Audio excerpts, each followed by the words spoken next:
David here with my 4-year anniversary update on my life with Cauda Equina Syndrome.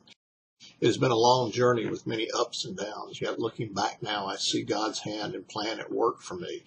Let me say up front that no two people have the same experience with CES. From my in-person and online conversations, I fully realize that my recovery has been an exceptionally good one and nonetheless challenging, and it remains so.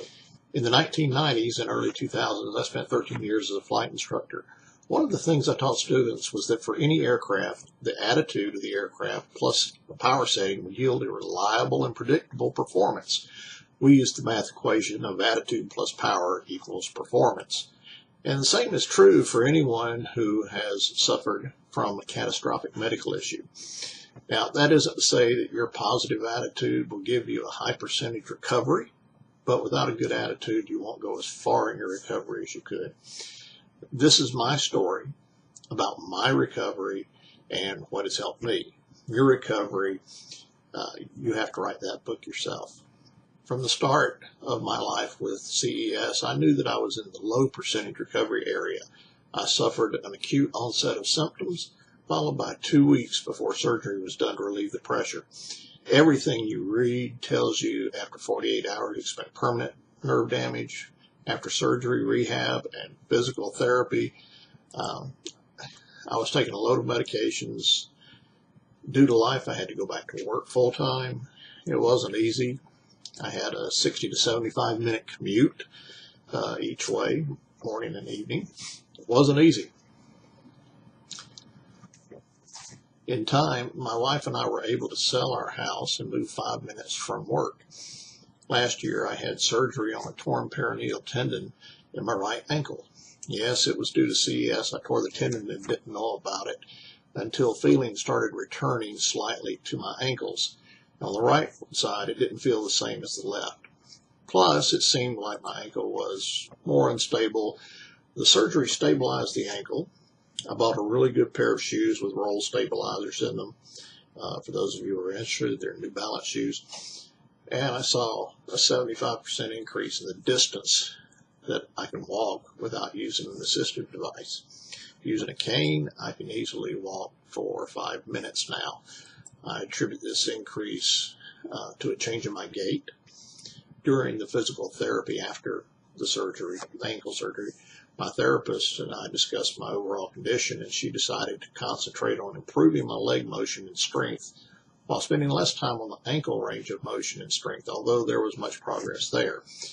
And now, no more stiff-legged walking.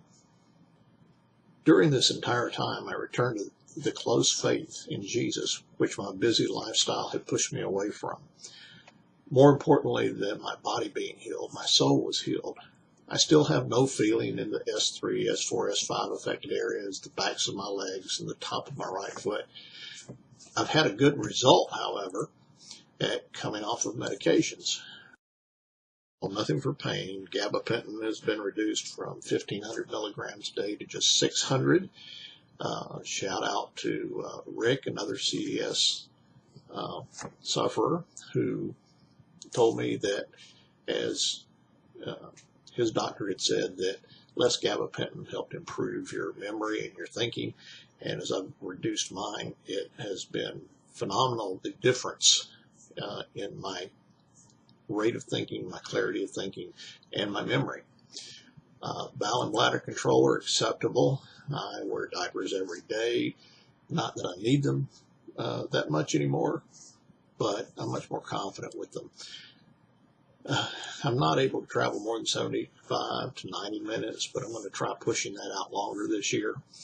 All of this progress has allowed me to return to teaching at church and serving in other areas as well. Summing up these 4 years, I've grown as an individual in some very good ways. My faith is as strong as ever. I have something to remind me of just how much God loves me, how much I need Him, and how stubborn I was about following Him. Do I wish I were physically where I was before? Of course. I will work to get there, even if I never make it in this life. I choose to focus on what I have and can do rather than what I had and have no longer. Here's wishing you well on your road to recovery upward from the bottom of CES. I'll see you again next year, Lord willing.